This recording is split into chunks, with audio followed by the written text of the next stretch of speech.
투자자의 입장에서 빠르고 정확한 시황을 전달드릴 최경진의 퀵 시황입니다. 질문 바로 드리도록 하겠습니다. 미국 시장은 후반에 낙폭을 키웠는데요. 하락의 원인이 무엇인지 궁금합니다. 일단 미국 시장에서 좀 하락이 있었는데 이게 그냥 단순하게 아침에 일어나서 수치만 보면 유가 때문에 빠진 것처럼 그렇게 보일 수가 있겠습니다. 근데 한번 흐름을 짚어보겠습니다. 유가는 어제 저녁부터 밀리기 시작했고요. 어제 유럽 시장이 시작하면서 터키 시장은 마이너스 8%를 넘게 급락을 했었거든요. 그러고 나서 그게 회복을 했는데, 그러면서 유럽 시장도 회복을 했고 독일 시장은 상승 전환했었죠. 유가는 계속 밀리고 있었어요, 그때. 그러다가 이제 미국 시장이 개장을 했는데, 유럽이 그렇게 밀린 거는 터키 문제도 있고 독일하고 네덜란드가 그 코로나 때문에 봉쇄를 4월까지 연장한다고 했고, 중요한 것은 영국에서 6월까지 여행하는 사람들한테 5천 파운드의 벌금을 부과하는 것을 추진하겠다고 했습니다. 네. 상당히 문제가 있는 부분이죠. 그 부분이 일단 문제가 됐었는데도 불구하고 유럽 시장은 회복했고요. 그러고 나서 미국 시장이 소폭 약세로 시작을 했습니다.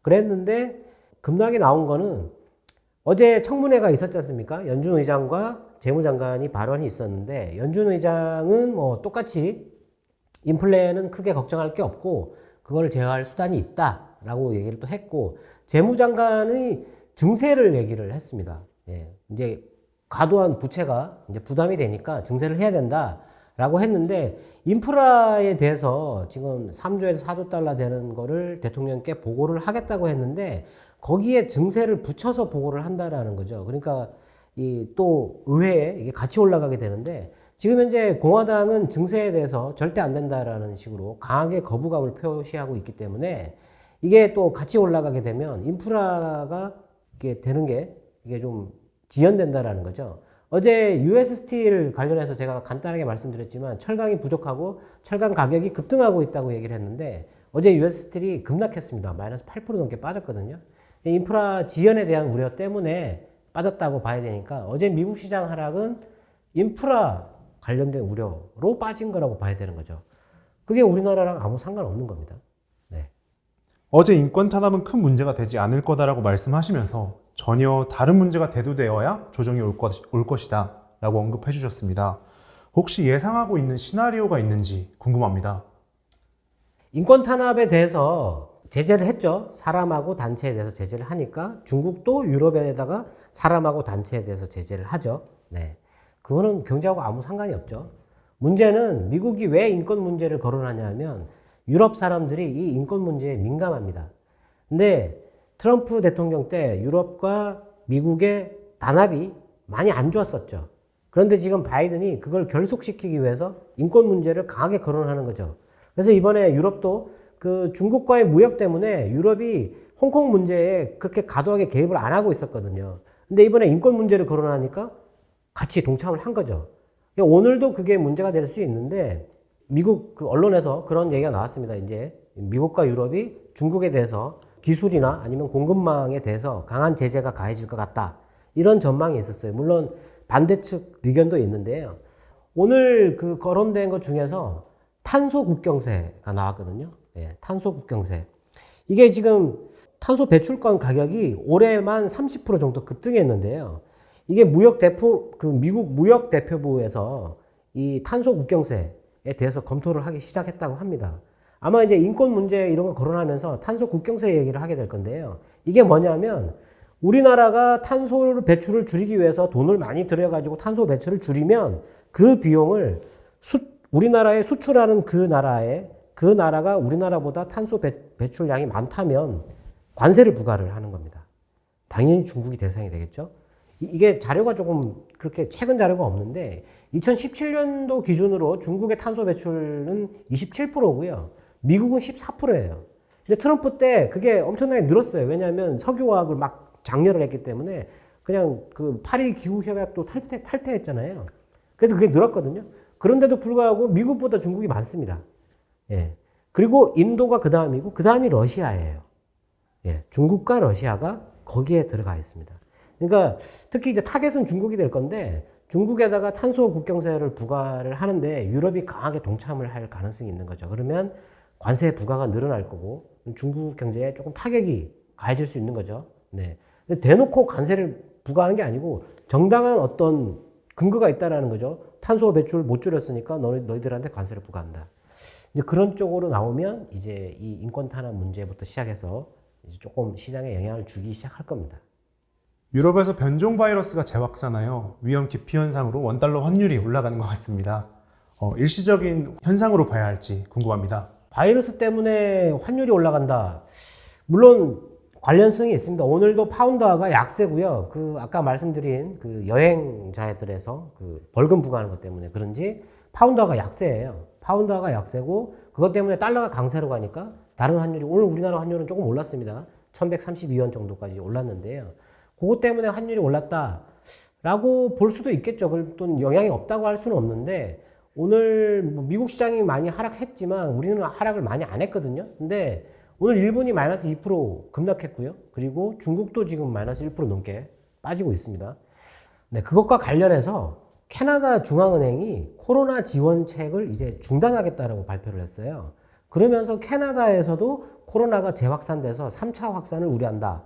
이런 얘기를 했었거든요. 근데 3차 확산을 우려하는데 지원책은 중단하겠다. 근데 얼마 전에 영국은행 같은 경우 영란은행도 그 금리를 이게 금리가 계속 올라가니까 금리를 인하할 정도 뭐 그런 정책을 쓸 건지 아니면은 긴축을 할 건지에 대해서 시장에서는 긴축을 하지 않겠냐 이렇게 했는데 영란은행 그 은행장은 아니다라고 이렇게 손사래를 쳤습니다. 근데 일본에서는 ETF 매입을 그 최저 한도선을 없애버렸습니다. 6조 엔 정도. 예. 최고 한도선인 12조 엔은 유지를 했는데 이 하한선을 없앴다라는 얘기는 이제 주식 안 사주겠다라는 얘기거든요. ETF 안 사겠다는 얘기니까. 예. 그런 걸로 봐서 지금 뭐 환율이 중앙은행들 물론 연준은 지금 그럴 의도가 전혀 없다고 얘기를 하고 있지만 다른 나라 중앙은행들이 이미 조금 긴축의 조짐이 약간씩 보인다라는 거죠. 뭐 그런 것 때문에 환율이 조금 변한다. 오늘 뭐 전문가들 설문조사에 보니까 뭐 신흥국 통화가 강세로 갈 것이다. 투자해야 된다. 그런 얘기도 있고 IMF에서는 소득이 낮은 국가들, 신흥국가들은 위험하다. 이런 얘기도 있거든요. 뭐 여러 가지 환율의 변화에 대해서는 뭐 여러 가지 정치 외교적인 문제도 반영이 되고 하긴 한데 오늘은 뭐 코로나 때문이 아닐까 이렇게 싶습니다. 네. 오늘 중국이랑 일본 시장도 크게 하락을 했다고 말씀해 주셨는데 특별한 이유가 있을까요? 아무래도 일본 같은 경우는 그 은행이 ETF를 안 산다고 하니까 그때부터 매도 막 하는 것 같습니다. 일본 은행이 ETF 사는 시간이 있었거든요. 2시 정도였는데 그때 되면 매도가 많이 나왔었어요. 근데 그러면 다 사줬거든요. 근데 이제 안 사주니까 매도하는 거죠. 그리고 일본 같은 경우도 지금 탄소 배출량이 좀 많아요. 예. 그게 러시아 다음이 일본이거든요. 네. 그렇기 때문에 일본도 좀 뭔가 준비를 해야 되는데 요즘에 일본 기업들이 뭐 아무런 움직임이 없어요. 네. 뭐 그래서 그런 것도 있고 중국 같은 경우는 오늘 나온 뉴스들이 뭐 중국에서 나온 뉴스들이 많은데 뭐 계속 규제에 관련된 뉴스가 있고 전기차 보조금 축소한다는 뉴스도 있고 근데 한 가지 좀 핵심이라고 생각할 만한 게 지리자동차라고 있습니다. 이 회사가 지금 지리홀딩스라고 하는 모 회사는 홍콩 시장에 상장돼 있고요. 이 지리자동차가 쿼창판이라고 해서 미국 나스닥과 같은 그런 기술주들이 상장하는 시장이 있어요. 거기에 상장 신청을 했는데 거절당했습니다. 이 회사는 지금 자동차를 팔고 있거든요. 네, 근데 거절 사유가 기술 부진이라는 거라고 뭐 그런 뉴스가 있습니다. 네. 아마 그게 지금 최근에 그 알리바바에서 엔트 그룹이라고 하는 걸 상장하려고 하다가 정부 당국이 그 상장을 못하게 만들었는데 이 쿼창판도 원래는 그냥 신청하면 그 허가해주는 거였는데 이게 지금 감시를 받고 있다 뭐 이런 식의 뉴스가 있었거든요. 아마 그것 때문에 중국 시장이 조금 하락이 커지 않았을까 이렇게 생각됩니다. 네. 네. 오늘 코스피 시장은 하락으로 출발하여 상승하였다가 다시 빠지는 모습을 보여줬는데요. 특별한 원인이 있는지 궁금합니다. 일단 우리나라 시장은 뭐 나스닥 눈치를 보고 아침에 빠졌겠죠. 예. 오늘도 외국인은 코스피와 선물을 계속 매도를 했습니다. 오늘은 거의 반도체에다가 그냥 집중적으로 매도를 했고요. 기관이 그냥 따라서 매도를 한 거죠. 예. 근데 오늘 외국인은 코스닥은 또 매수를 많이 했어요. 네. 계속 다르게 가는 겁니다, 지금. 이렇게 간다 그러면 아마 뭐 다음 달도 계속 이렇게 진행될 가능성이 있는데요. 오늘은 미국 시장이 빠졌다라는 뉴스보다는 인텔이라는 미국의 그 반도체 회사가 파운드리에다가 200억 달러를 투자를 하겠다고 했죠. 예. 그래서 오늘 우리나라 대표 반도체 업체들이 빠졌습니다. 네. 우리도 빨리 뭔가 투자한다는 뉴스가 있어야 되는데 지금 대만의 TSMC가 280억 달러를 투자를 한다고 했고요. 그리고 인텔이 200억 달러, 이게 480억 달러잖아요. 근데 지금 미국 정부에서 그 반도체 공급망 때문에 미국 기업들한테 어떤 어드밴티지를 주려고 하는 것 같습니다. 어제 텍사스에서 삼성전자가 투자하는 데 대해서 세금 감면을 요구했는데 15년 세금 감면에 대해서 정당한 것 같다라고 판결을 했거든요. 그러면 이제 삼성도 이제 투자를 하지 않을까 싶은데 인텔이 이번에 그 낸드 사업부를 SK 하이닉스에게 팔았죠. 그걸 큰 돈을 주고 팔았는데 SK 하이닉스는 지금 그거를 샀기 때문에 돈이 없을 것 같아요. 파운드리 쪽에 확장 투자를 못 할 것 같거든요. 그리고 많은 반도체 전문가들이 올해 삼성전자와 SK 하이닉스의 D램 생산량은 유지나 감소 쪽이라고 생각을 했었거든요. 그렇다면 파운드리 쪽에 투자가 늘어나야 되는데 아직 우리나라는 그게 없으니까 코스피 쪽에서는 매도가 나온 것 같고 대신에 코스닥 쪽에서 반도체 소재, 오늘 많이 오른 게 반도체 소재, 석영유리, 실리콘, 고순도 흑연 이런 회사도 올랐고요. 그리고 OLED 소재, 예, 특정 회사가 하나 있습니다. 그 회사도 많이 올랐고요. 그리고 반도체 전공정, 후공정, 뭐 온갖 것들이 다 엮여서 반도체 관련된 주식들이 다 올랐습니다. 예. 그래서 뭐 오늘 시장은 그것 때문에 뭐 이렇게 좀 밀리다가 또 올랐다가 뭐 다시 또 밀리는 그런 모양이 나왔는데 막판에 선물이 약간 올랐어요. 선물이. 예. 뭐 일본도 빠지고 중국도 빠지는데도 불구하고 막판에 선물이 약간 올랐습니다. 우리나라 시장이 오늘 대만도 0.9%가 빠졌는데 오늘 우리나라 시장 코스피 하락률은 0.28%거든요. 지난번에 제가 말씀드렸지만 다른 나라들이 이렇게 다 빠지는데 우리나라가 덜 빠지는 경우가 잘 없습니다. 그게. 예. 우리나라만에 뭔가 있다고 봐야 되는데 주말에 북한에서 미사일 쐈지 않습니까? 네. 그런 뉴스에도 불구하고 우리나라가 오르고 있죠. 뭔가 있습니다. 이거는. 근데 확인할 수가 없습니다. 아직. 예. 외국인들이 매도를 하는데 과하게 매도를 하고 있지 않아요. 그 공매도도 앞으로 있을 거고 그런데도 불구하고 시장이 많이 밀리지 않습니다. 오늘 현대차도 많이 밀린 건 아니지만 하락 자동차 업종이 다 밀렸거든요. 만도 같은 경우도 또 자율주행 시스템 그거 이게 판다고 몇 개 회사에 판다고 호재가 있었는데 장중에 올랐다가 다 내려와 버렸고 현대차 같은 경우에서는 그 파이낸셜 타임스에서 4월부터는 반도체 수급 때문에 현대차도 생산이 차질이 있을 것이다라고 얘기를 했습니다. 그래서 아마 그것 때문에 밀렸을 수도 있는데 일단 대형주 반도체 자동차 밀리는데도 불구하고 우리나라 시장은 덜 빠졌다. 뭔가 있다라는 얘기죠. 네. 좋은 뉴스겠죠? 네. 말씀해주신 대로 코스피랑 코스닥의 온도 차이가 있는 것 같은데 코스피 시장은 언제 투자해야 될지 좀 짚어주시죠. 제 생각에는 지금 지수가 연말부터 해서 고점을 이렇게 쭉 타고 올라와서 그리고 지금 석 달째 횡보를 하고 있습니다. 3,000선과 3,200선 사이에서 횡보를 하고 있는데 이 횡보가 길어지게 되면 빠지게 돼 있어요. 보통은. 기다리다 지겨우면 매도를 하는 거거든요. 네. 그게 언제냐? 저는 4월이라고 생각을 합니다. 공매도가 시작이 될 건데 뭐 많은 펀드들이 지금 속아내고 있겠지만 그게 또 속아내지 못한 그 펀드들은 갑자기 매도를 쏟아내거든요.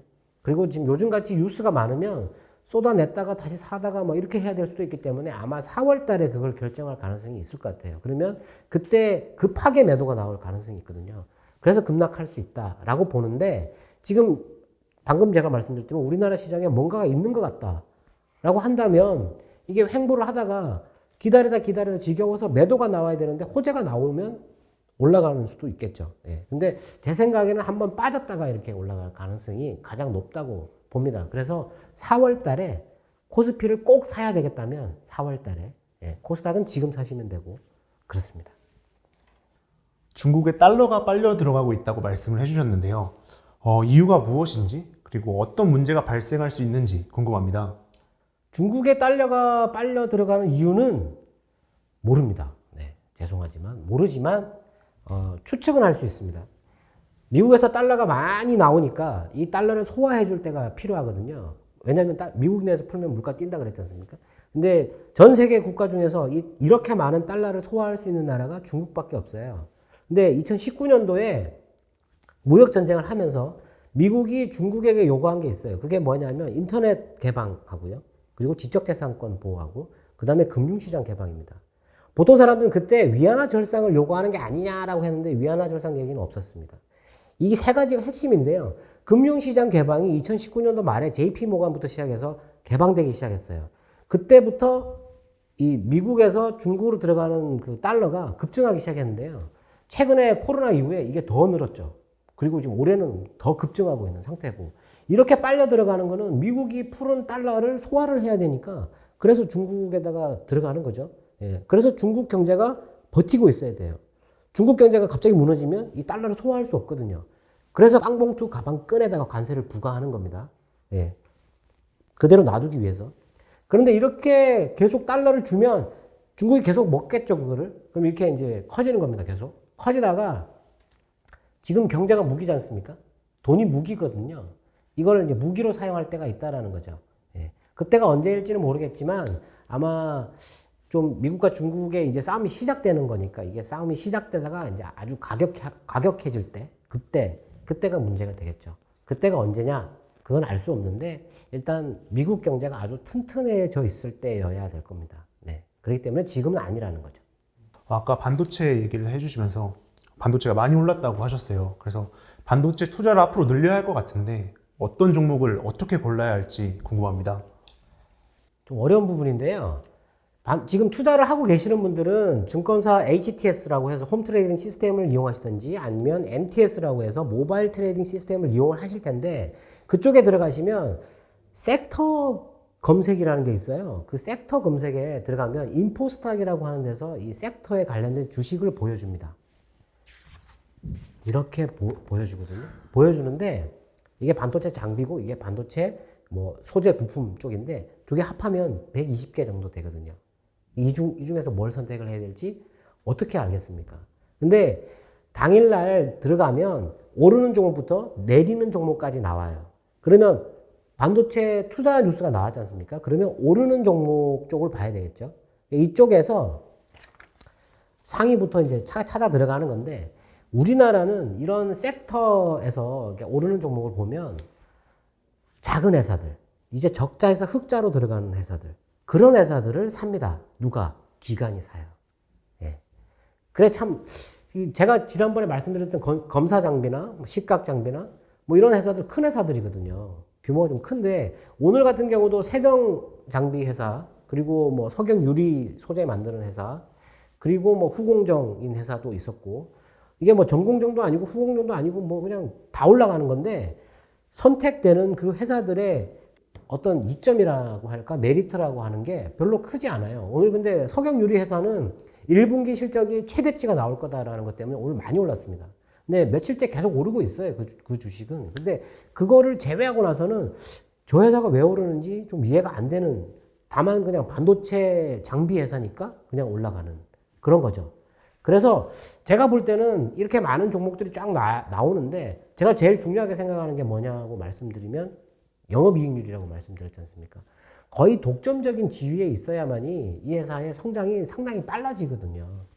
그래서 영업이익률을 보고 선택하시는 게 좋고 그리고 그 개인분들이 투자하실 때는 주식 가격을 보시는데 주식 가격을 보시면 안 되고요. 시가총액이라고 해서 주식의 총액을 보셔야 돼요. 그 주식 총액과 이 회사가 버는 돈 그거랑 해가지고 다른 기업들보다 싼 주식 그런데 영업이익률이 높은 회사가 최고의 주식입니다. 거기서 찾으시면 되는데 좀 개인들이 찾기엔 좀 어렵죠. 아무래도. 네. 그래서 뭐 최소한 그 섹터 구분이라는 데서 들어가서 거기서는 한번 찾아보시는 게 좋을 것 같습니다. 검색이나 아니면은 뭐 유튜브나 이런 데서 막 얘기하는 주식 그런 주식은 안 하시는 게 좋습니다. 오늘 콘텐츠 관련된 종목도 굉장히 강했는데요. 최근에 많이 올라온 것 같은데 계속 투자를 해도 될지 궁금합니다. 어제 그 국내 회사 하나가 상한가를 치면서 콘텐츠 뭐 100개, 1000개였나요? 네. 그거 확보하겠다고 얘기를 했는데 넷플릭스가 올해 우리나라에 5억 달러 투자하는데 그 돈을 서로 이렇게 유치하려고 하는 거죠. 네. 그래서 콘텐츠 제작에 경쟁이 붙었고 그리고 오늘 디즈니 플러스 관련돼서 뉴스가 나왔는데 국내에서 콘텐츠를 만들겠다고 했습니다. 디즈니는 원래 미국에서 만들어서 우리나라에 이렇게 보여줘야 되는 그런 걸 예상했는데 우리나라에서 만들겠다고 했고 타겟층을 20대에서 40대라고 했어요. 애니메이션은 아닐 수도 있고 그리고 히어로 시리즈 있지 않습니까? 그런 거일 수도 있잖아요. 네, 근데 하여튼 디즈니 플러스도 이렇게 만들게 되면 디즈니 플러스는 또 이게 효과가 많이 들어가죠. 예, 그런 것도 있고 하니까 뭐 여러 방면에서 오늘 주가가 많이 떴던 것 같습니다. 예, 그래서 뭐 컨텐츠는 계속 좋게 보는데 한 가지 안 좋은 점은 우리나라 기관들은 이 회사가 유형 자산을 갖고 있는 회사를 좋아하지 그런 게 없는 회사는 별로 안 좋아합니다. 소프트웨어 회사들 별로 안 사요. 예. 이런 기술이 있어도 기관들 별로 안 삽니다, 이게. 과거에 넷플릭스가 일본에 진출할 때 그때 일본 애니메이션 제작사들이 주가가 거의 4배 가까이 뛰었거든요. 많이 뛰었어요. 근데 우리나라는 이제 올라가고 있습니다. 이제. 예. 이게 왜 이러냐? 외국인들이 안 사서? 외국인 당연히 안 삽니다. 왜냐하면 기관이 안 사면 외국인도 안 사요. 외국인이 좋다고 먼저 사가지고 끌어올리는 경우는 극히 드문 경우거든요. 외국인은 주가가 올라갈 때 따라서 사서 밀어올리는데 힘을 주는데 기관들은 오르면 팔아버립니다. 우리나라 증시격언 중에서 소문에 사서 뉴스에 팔아라. 뉴스가 나오면 무조건 팔아버리는 게 우리나라 투자 습관들이죠. 왜 파는지 모르겠습니다. 근데 저는 그 격언을 만든 사람들은 과거 사람들이고 그 사람들이 돈을 많이 벌었는지 모르겠어요. 저는. 근데 우리나라의 투자 관행은 그렇거든요. 그렇기 때문에 조금 이렇게 좋긴 한데 너무 이렇게 적극적으로 기관이 들어오는지 외국인이 들어오는지 꼭 확인하고 들어가시는 게 좋습니다. 네. 네. 오늘도 투자자분들의 궁금증이 해소되었는지 모르겠습니다. 오늘도 뉴스가 많았는데요. 오늘도 언급 안 한 게 너무 많아가지고 이게 내일 다시 설명드리겠습니다. 네. 내일 다시 말씀드리는 걸로 하고 이상으로 마치겠습니다. 지금까지 최경진의 퀵시황이었습니다. 감사합니다.